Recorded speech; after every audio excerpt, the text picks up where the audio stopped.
Mayo de 1941. Una tormenta hacía rugir al océano Atlántico. Un escuadrón de anticuados aviones torpederos atacaba al acorazado más potente que había visto el mundo jamás, el Bismarck.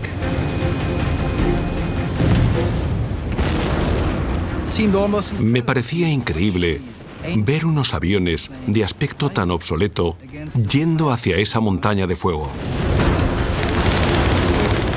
En juego, el futuro de Europa.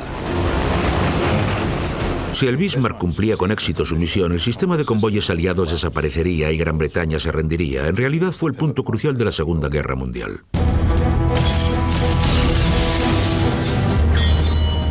Las catástrofes no ocurren sin más. Son una cadena de sucesos críticos. Desentrañaremos las pistas e iniciaremos la cuenta atrás hacia esos últimos segundos catastróficos. Segundos catastróficos. El acorazado Bismarck.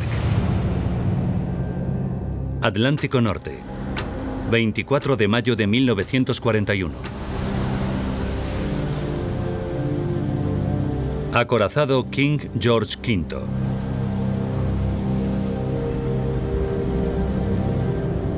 El almirante de la flota británica John Tovill llevaba a cabo la misión más importante de su carrera. Hundir un buque tan potente que amenazaba la mera existencia de Gran Bretaña.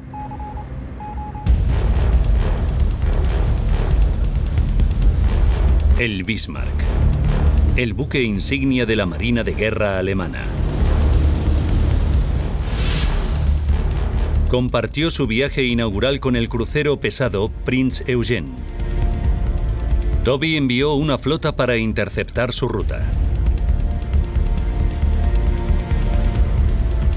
En el otro frente estaba el crucero de batalla HMS Hood, símbolo de la supremacía marítima de Gran Bretaña y el orgullo de la Marina británica. Era un barco precioso y fuera donde fuera llamaba la atención. Nos encantaba a todos. Al mando del Hood estaba el vicealmirante Lancelot Holland. Holland confiaba en que el elemento sorpresa les diera la victoria.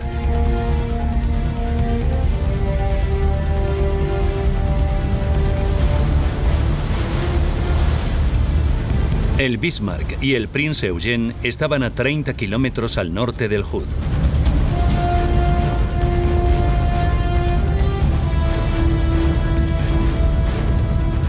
A bordo del Bismarck se encontraba el almirante Günther Lutyens. Toda una leyenda de la Marina de Guerra alemana por haber hundido 22 navíos británicos en tan solo 2 meses.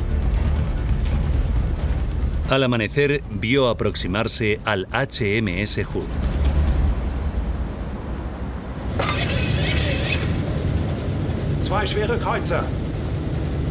Me voy a enfrentar a 2 unidades pesadas.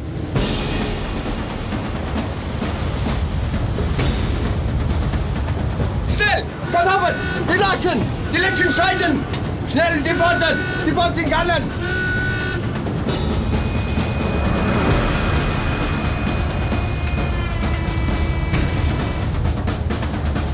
El Hood abría fuego.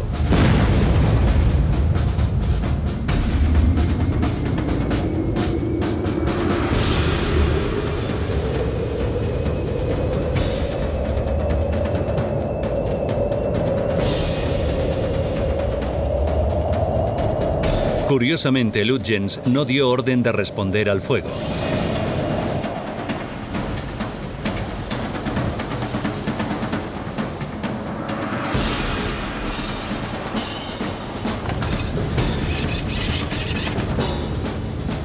Fue el capitán Ernst Lindemann el que tomó el control. Permiso para disparar.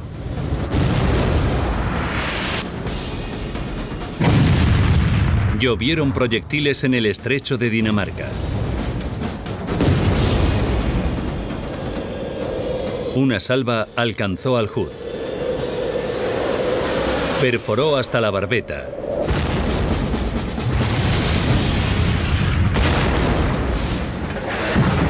E hizo estallar los depósitos de sus torres traseras, haciendo detonar 300 toneladas de munición.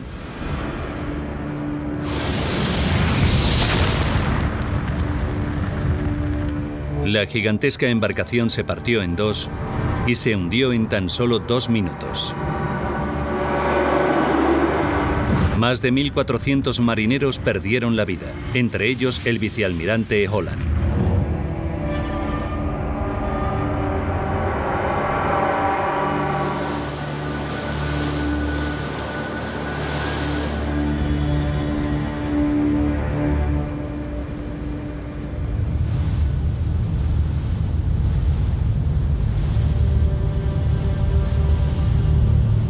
El Bismarck siguió navegando.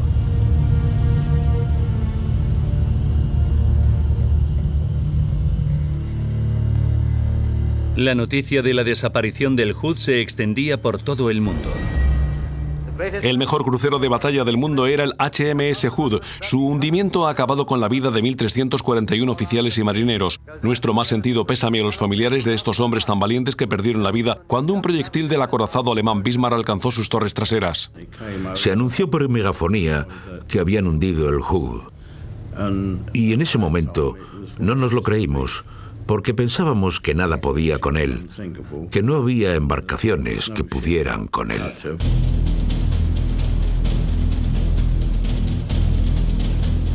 Era un asunto de importancia nacional. Tenían que hundir al Bismarck. El almirante Toby envió a todos los buques de la Real Armada Británica que estaban disponibles. La tripulación se enfrentaba a una tarea de enormes proporciones. Bueno, sabíamos que era un rival imponente y casi todo su equipamiento era superior al nuestro.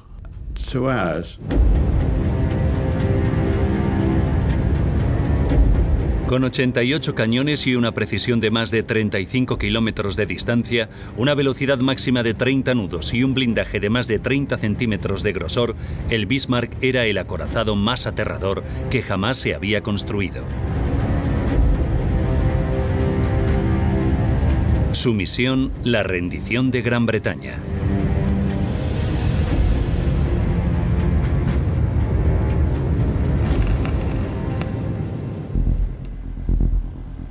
Y su objetivo, los convoyes de la Marina Mercante que llevaban provisiones a Reino Unido. No solo traían aceite, sino contenedores de comida provenientes de aviones estadounidenses, que eran los que nos ayudaban, porque en ese momento estábamos solos. Los británicos sabían que el objetivo del Bismarck eran esos convoyes. Era de suma importancia detenerlo. A bordo del Bismarck, la moral estaba alta.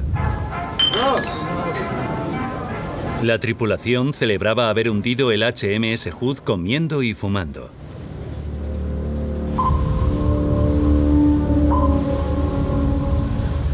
Se dirigían al Atlántico Sur.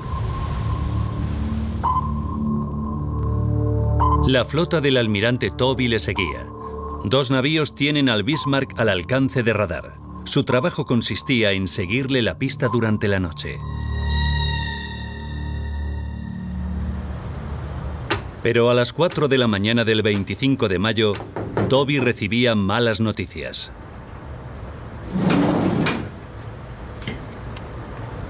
Muy bien, rechazado.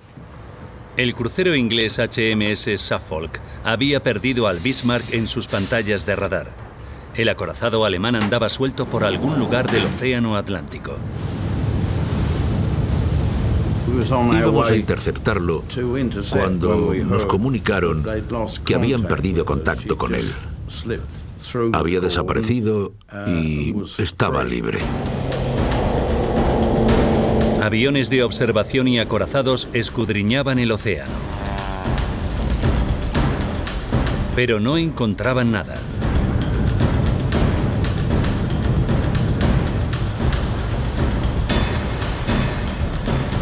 Entonces, los británicos tuvieron un golpe de suerte. A las 7 de la mañana, el almirante Lutyens rompía el silencio de la radio. Se comunicaba con la prefectura naval alemana. Un mensaje que también se recibió en emisoras radiofónicas de todo Reino Unido. Toby volvía a tener a Lutyens localizado. Ordenó a su flota dirigirse al norte. La persecución continuaba.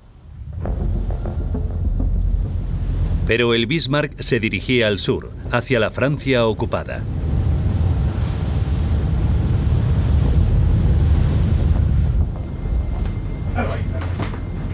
Once horas después, la flota británica no había conseguido aún localizarlo. Comprobaron los cálculos.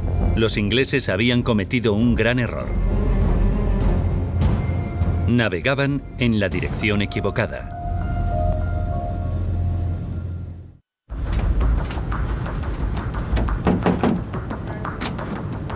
Fueron unas horas muy tensas para Toby al tener que cambiar el sentido para ir dirección sur en busca del Bismarck. El Atlántico es un lugar muy grande y solitario. E iba a costar mucho trabajo volver a localizarlo. 26 de mayo, 10:31 de la mañana. Un hidroavión llamado Catalina de las Fuerzas Armadas Británicas divisaba el Bismarck. Fue un gran alivio recibir la señal que nos comunicó que el hidroavión Catalina lo había avistado. Toby había localizado con exactitud el navío alemán.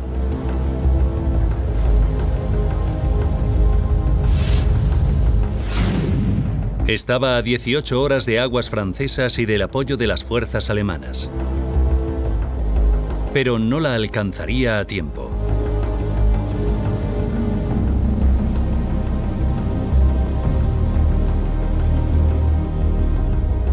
Su única esperanza estaba en una flota que venía del Mediterráneo.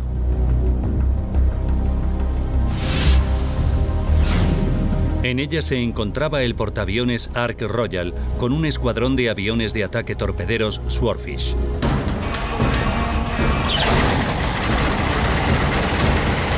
Con el Bismarck a tan solo 14 horas de llegar a un lugar seguro, Toby ordenaba atacar.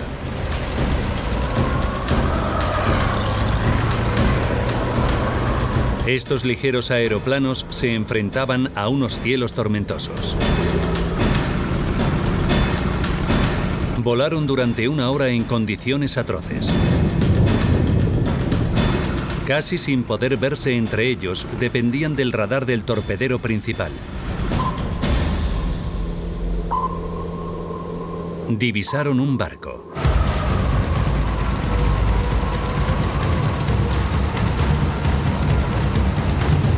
A bordo del crucero HMS Sheffield, George Osborne vio descender a los aviones.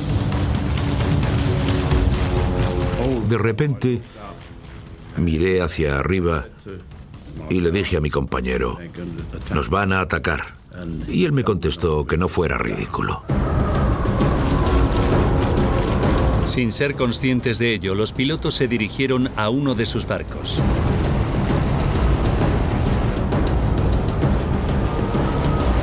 Los torpedos alcanzaban el agua equipados con modernos detonadores magnéticos. E iban a toda velocidad hacia el Sheffield.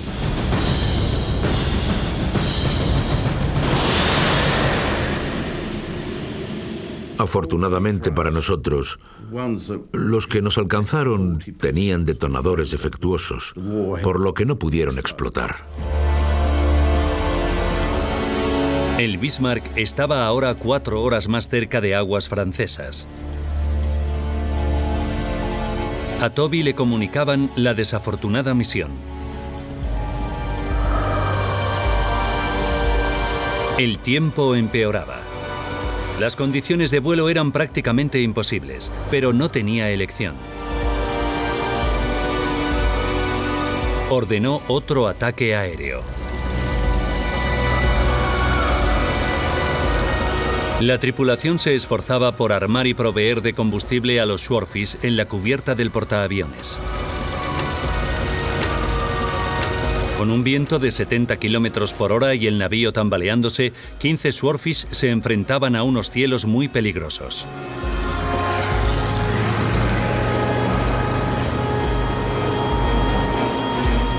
El Bismarck estaba a 10 horas de apoyo aéreo.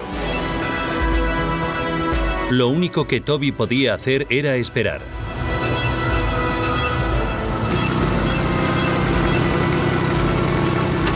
Ocho de la tarde y 53 minutos. Tendrían que pasar más de 2 horas para que el torpedero principal alcanzara al buque alemán. A bordo del Bismarck, un oficial de artillería, el barón von Mullenheim, era informado del acercamiento de los Swordfish. Me parecía increíble ver unos aviones de aspecto tan antiguo y obsoleto yendo hacia esa montaña de fuego. Ken Pattison fue uno de los pilotos ese día. Iniciamos el descenso hasta los 27 metros. Lanzamos los torpedos y cambiamos de trayectoria.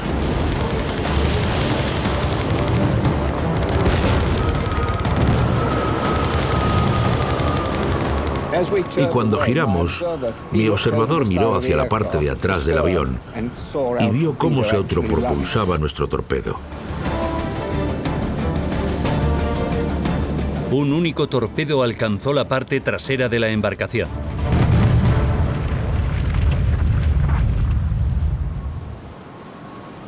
El timón dejó de funcionar. En mi puesto de combate había un indicador y cuando lo miré vi que estaba atascado en el número 10 y no se volvió a mover. 9 y 5 minutos de la noche. El Bismarck estaba muerto en el agua.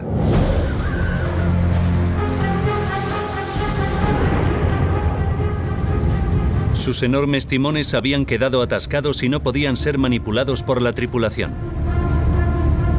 A tan solo unas horas de aguas seguras, el navío alemán era cercado lentamente.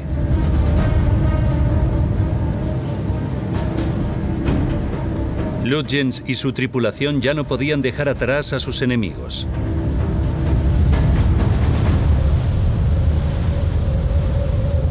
La realidad de la situación era evidente a bordo, por lo que empezó a extenderse la desesperación. Nos sentíamos como si estuviéramos en la mesa de un carnicero y no podíamos hacer nada al respecto. Das deutsche Volk ist bei euch. Und wir werden schießen, bis die Rohre glühen und bis das letzte Geschoss die Rohre verlassen hat. Für uns Soldaten heißt es jetzt, siegen oder sterben.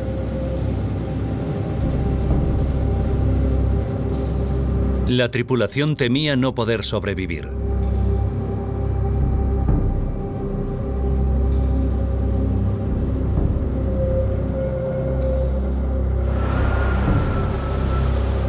El almirante Toby podía atacar en cualquier momento.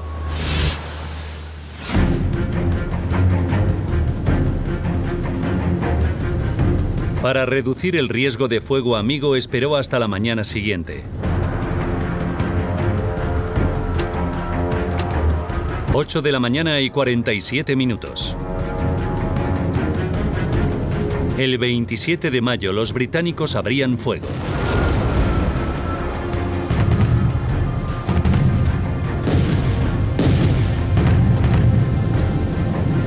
George Bell observó la batalla desde el HMS Dorsetshire. Abrimos fuego a un alcance máximo, como a unas 16 millas náuticas.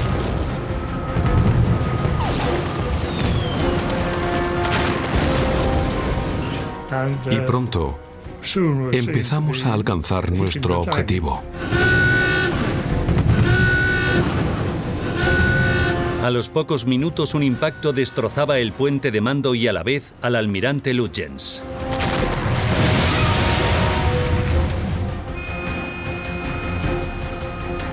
Incluso mutilado, el Bismarck seguía siendo una tremenda amenaza.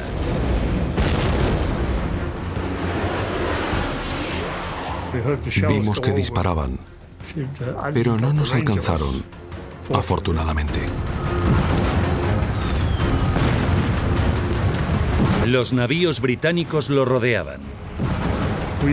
Disparamos 250 proyectiles de 20 centímetros en algo así como una hora y redujimos nuestro alcance a 16 millas, a 1.800 metros. A pesar de los 90 minutos de duro bombardeo, el acorazado alemán no se hundía.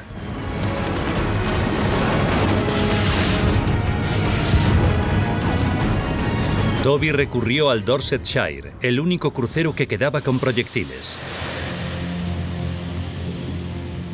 Lanzamos 2 artefactos y uno de ellos alcanzó al Bismarck, pero antes de disparar el segundo, el navío empezó a volcar. 10 de la mañana y 39 minutos. El Bismarck empezó a zozobrar y a hundirse. Y se podía ver la quilla de proa a popa, que era todo el barco, antes de que la popa se hundiera y se dejara de ver la embarcación. El Bismarck había desaparecido en su viaje inaugural. De una tripulación de 2.221 hombres solo sobrevivieron 115.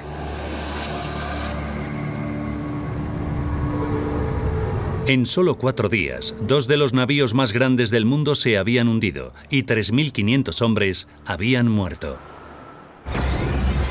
Ahora, repasando los acontecimientos de 1941, podremos saber cómo los planes del Tercer Reich de llevar a Gran Bretaña a la rendición se desmoronaron por errores fatales.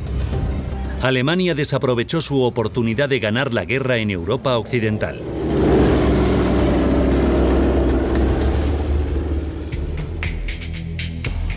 «70 años después, el historiador Andrew Lambert revelará cómo una serie de errores de cálculo por parte de Alemania sellaron el destino del Bismarck.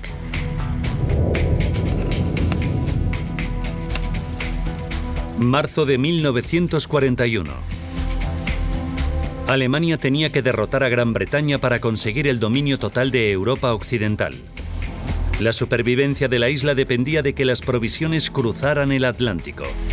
Alemania debía cortar esa cuerda de salvamento. Los nazis desarrollaron una doble estrategia. Eric Raeder, el comandante de la Marina alemana, ideó un plan en el que los submarinos obligarían a Gran Bretaña a usar un sistema de convoyes. Los submarinos obligarían a los navíos a viajar en grupo. Entonces los potentes acorazados alemanes les tenderían una emboscada y hundirían esos convoyes. Los británicos se enfrentaban a un dilema. El propio sistema de convoyes era el objetivo, pero si Gran Bretaña no los utilizaba, perdería la guerra. Alemania había perfeccionado este plan desde el estallido de la guerra.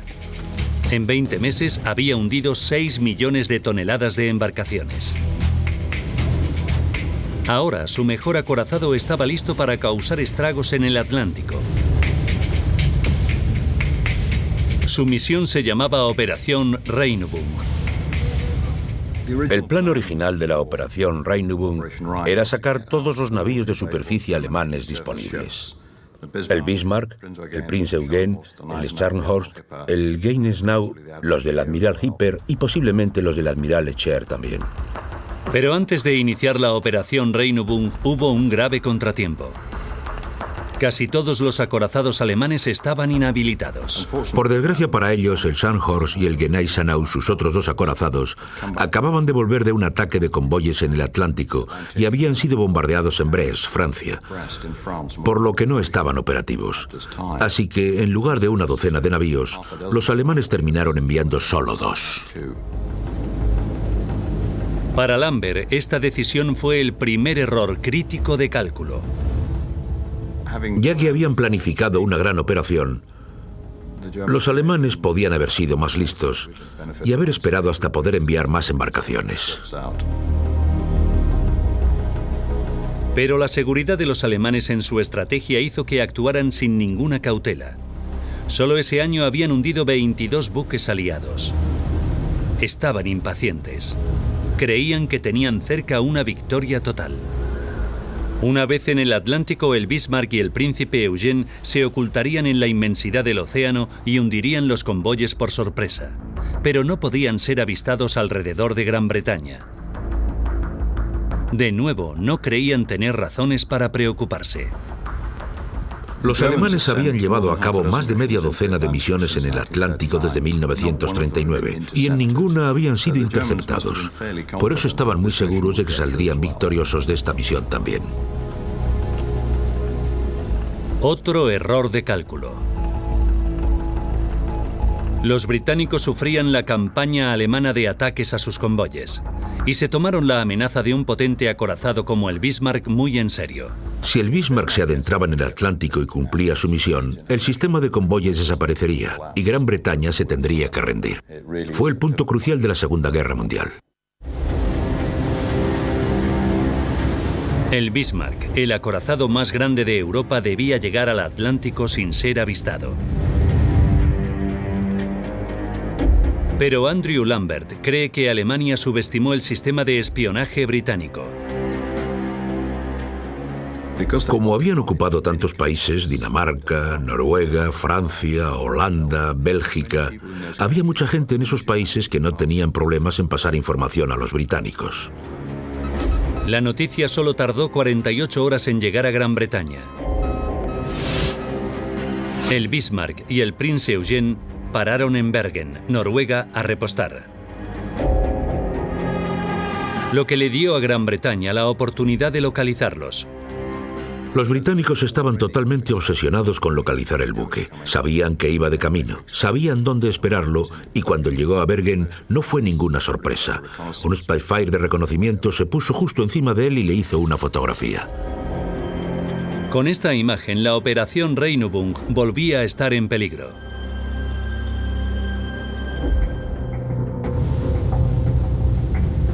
Ignorando que sus movimientos eran conocidos, el almirante Lutyens se centraba en avanzar sigilosamente por el Atlántico. El tiempo cambió a peor. Es justo lo que Lutyens estaba esperando. Zarpó antes de que los depósitos del Bismarck estuvieran llenos, arriesgándose a quedarse sin carburante más adelante. Creo que fue una buena táctica. Llegar al Atlántico era importante. Ya tendría buques cisterna en el Atlántico para repostar. Esos cientos de toneladas de combustible de petróleo eran mucho menos importantes que pasar por el estrecho de Dinamarca sin ser interceptado. Pero Lutyens no sabía que se habían descubierto sus planes. Iba directo a una emboscada que le tendería el HMS Hood. Ahora era posible poner en marcha un plan que asegurara una intercepción a cualquier lado de Islandia. La intercepción del Bismarck cuando intentara llegar al Atlántico era exactamente el objetivo de los británicos. Esto ponía a Lutyens en una difícil situación. Tenía órdenes de evitar enfrentamientos con la Marina británica. Querían eliminar los convoyes, pero no en una batalla naval.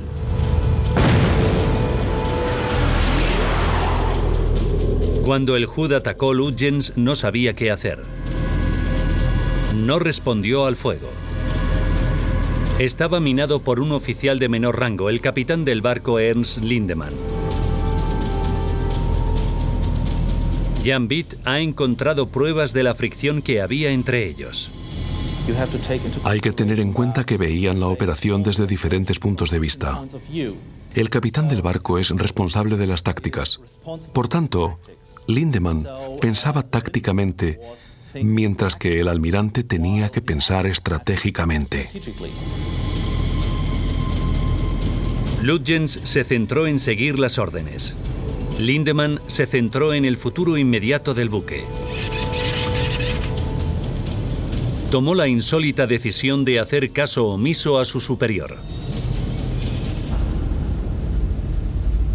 Así que, al final el capitán Lindemann ordenó abrir fuego con las palabras: "No consentiré que disparen a mi nave bajo mi culo".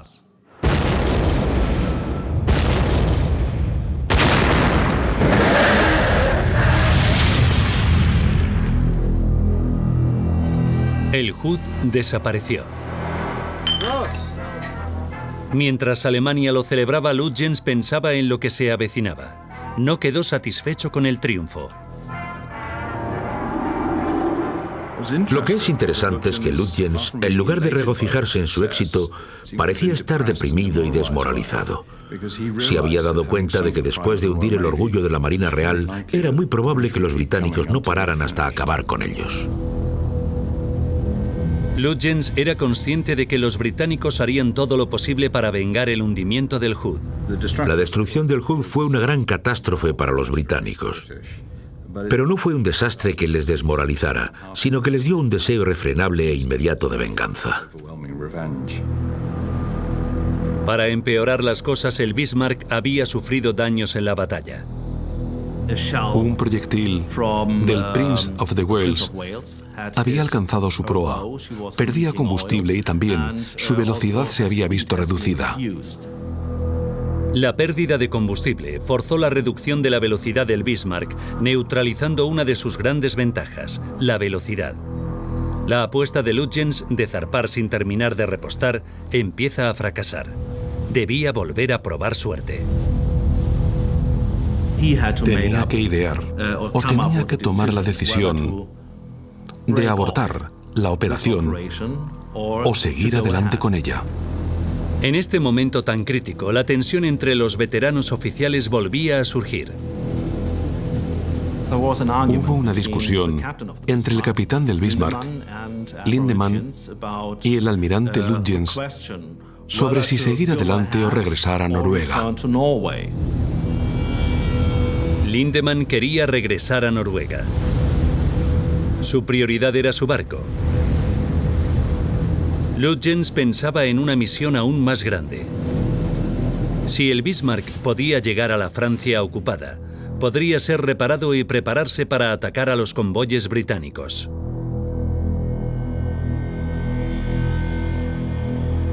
No tendría que volver a atravesar el peligroso estrecho de Dinamarca.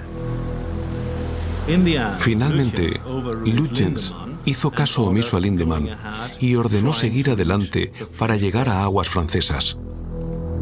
Para Lambert, esta decisión fue crucial para el futuro del Bismarck.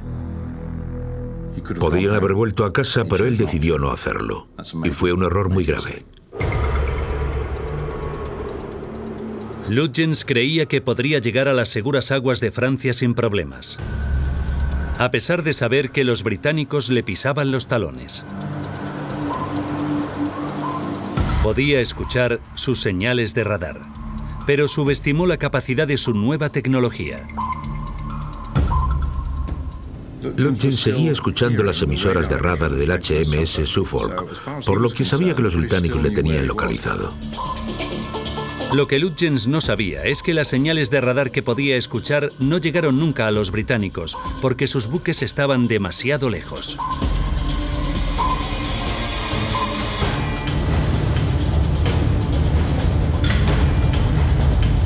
A las 3 de la mañana del 25 de marzo, las embarcaciones británicas perdían el contacto por radar. Era la oportunidad de Lutyens de llegar a Francia de forma segura, pero entonces cometió un gran error.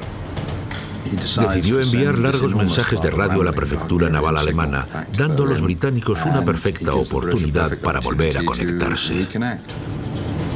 Curiosamente, a pesar de haber escapado, Lutyens contactó con Alemania para comunicar su preocupación sobre la situación. No estaba eufórico, pero tampoco estaba pomposo. No estaba triunfante, estaba deprimido. Los británicos siguen ahí, vienen a por mí, me van a localizar y me van a hundir. Cuando Lutyens hizo esta llamada, estaba a 1 hora de distancia de la flota británica. Estaba fuera de peligro. Si no hubiera enviado ese mensaje, los británicos habrían tenido muchas dificultades para localizarlo. El error de Lutyens era grave. Pero entonces los británicos cometieron otro aún peor. Cometieron un error muy básico al determinar su rumbo. Creyeron que se dirigía al norte cuando se estaba dirigiendo al sur. A Toby solo le quedaba una alternativa. Para retar al buque más poderoso y avanzado del océano, recurrió a una serie de antiguos biplanos del portaaviones HMS Ark Royal, los Swordfish. Los Swordfish eran unos aeroplanos de aspecto muy antiguo. Son biplanos con unos motores bastante pequeños y con la cabina de mandos abierta.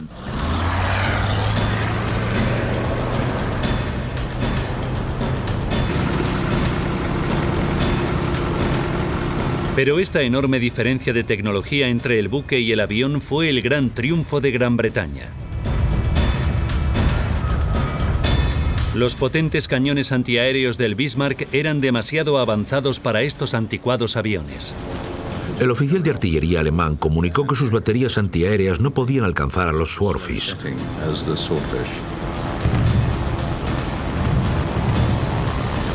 Esperaban aviones que volaran a 150 millas por hora y los Swordfish volaban a 80, por lo que siempre disparaban demasiado lejos del objetivo. Así que pudieron ocasionar muy pocos daños a los aviones torpederos y no derribaron ninguno. Lanzaron muchos torpedos.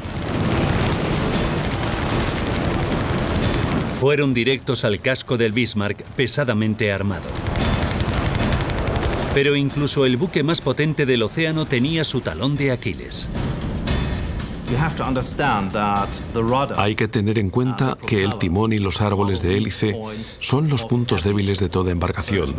Literalmente, no hay posibilidad de protegerlos con armamento ni nada parecido. La única opción del Bismarck era intentar evitar los torpedos. El capitán Lindemann ordenó cambiar bruscamente de trayectoria. Su plan, esquivar los torpedos que se aproximaban. Pero en lugar de eso, dejó al descubierto el vulnerable mecanismo de dirección. Cuando fue alcanzado por el torpedo, el Bismarck estaba maniobrando, así que fue mala suerte que uno de estos torpedos cayera allí. El timón del Bismarck estaba girando. Y el torpedo fatal le alcanzó. La explosión causó graves daños en el ensamblaje del timón de babor. Y dichos daños atascaron el timón. La fuerza de la explosión causó importantes daños en el resto de la nave.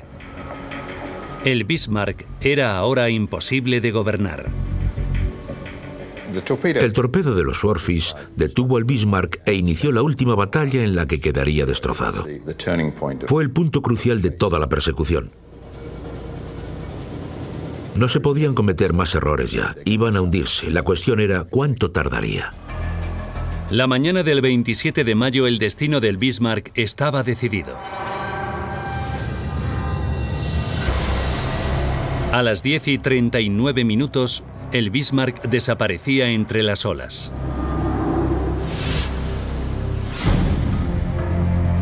Su primera misión había durado poco más de una semana.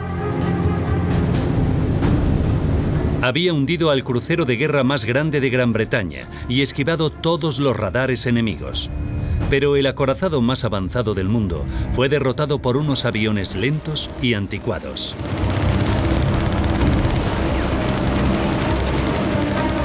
La operación fue el resultado de la mala suerte y de una serie de decisiones desacertadas. Pero Andrew Lambert cree que el error más grave no se cometió en el mar. La misión estaba condenada al fracaso antes de que el Bismarck zarpara y la culpa fue del mandamás. El destino del Bismarck fue consecuencia de una serie de errores críticos.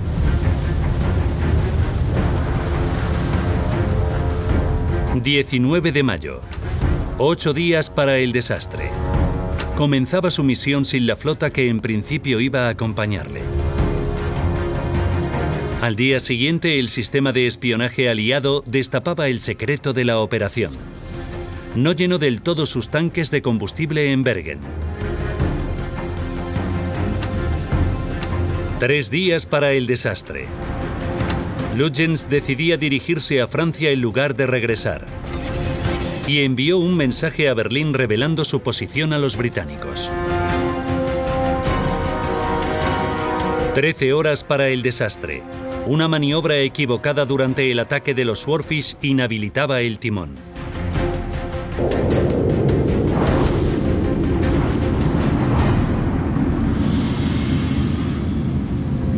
...10 y 39 del 27 de mayo... el Bismarck se hundía. Para Andrew Lambert, la culpa del fracaso de la misión no la tuvo el almirante Lutyens. Va mucho más allá. Y culpa al propio Führer. La intervención de Adolf Hitler en la misión del Bismarck fue relativamente limitada. No estaba realmente interesado en la Marina. No estaba interesado en esta parte de la guerra. Hasta entonces, la guerra de Hitler se había centrado en conseguir una supremacía total en Europa. Los británicos eran los únicos supervivientes del oeste. Estaban solos. Rusia y Estados Unidos todavía no participaban en la guerra. Mientras Alemania salía victoriosa en tierra, Gran Bretaña luchaba muy duramente en mar y aire. La Marina de Guerra alemana creía que si conseguía controlar el Atlántico, Gran Bretaña se rendiría. El Bismarck era perfecto para esta estrategia. El Bismarck fue el acorazado más grande que jamás había construido Alemania desde la Primera Guerra Mundial, por lo que evidentemente era muy importante para el país y su identidad. Era un símbolo de la Alemania nazi. Pero aunque Hitler reconocía la necesidad de potentes buques como el Bismarck, no se sentía cómodo en conflictos navales. Hitler nunca entendió el océano. No era un hombre de mar, después de todo era austríaco. Era de una zona del centro de Europa sin acceso al mar, así que para él la inmensidad del mar y los conflictos navales eran territorio desconocido. Y en este momento de la guerra, derrotar a Gran Bretaña no era su objetivo principal. Hitler estaba concentrado en el este. Su objetivo era invadir Rusia. Para Alemania, el acontecimiento de mayo de 1941 no fue la batalla del Atlántico, sino la Operación Barbarroja. Hitler estaba totalmente obsesionado con reunir un enorme ejército que consiguiera invadir la Unión Soviética a finales de aquel año. Si Hitler invadía Rusia, estaría combatiendo en dos frentes, este y oeste. Su ejército estaría dividido y sería más débil. Quería cerrar el frente occidental. La Marina de Guerra alemana creía que el Bismarck era la solución. La mejor manera de hacer que los británicos dejaran de luchar era destruir sus sistemas de convoyes. Así que la Marina fue capaz de venderle el proyecto a Hitler en un momento en el que podría resolver el mayor problema, una guerra con dos frentes. Se dio luz verde a la Operación Regenbogen. Para demostrar la potencia de sus nuevos buques de guerra, su misión empezó sin autorización de Hitler. Pero el verdadero problema para el Bismarck fue que la atención de Hitler estaba centrada en Rusia. Y el apoyo a la operación necesitaba centrarse en otro lugar. Las autoridades nazis, aparte de la Marina, se centraban en el este. No les interesaba el oeste. La operación Regenbogen no tendría el apoyo aéreo que solicitó, no iba a formar parte de otras operaciones. Por tanto, el Bismarck operaba con muy poco apoyo, incluso de la fuerza de submarinos. Gran Bretaña había controlado todo un imperio gracias a su dominio de los mares. Pero Hitler no tenía esos conocimientos. El Bismarck zarpaba con escasos apoyos.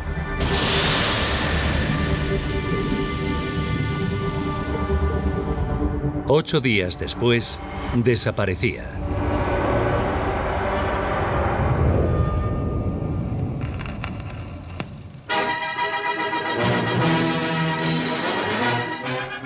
Y al día siguiente se comunicó la gloriosa noticia de que el Bismarck se había hundido. En cuanto Churchill anunció el hundimiento del Bismarck en la Casa de los Comunes, hubo un enorme alivio. Fue el peor momento de la Segunda Guerra Mundial para Gran Bretaña. Y la destrucción del Bismarck era totalmente crítica para una victoria general aliada.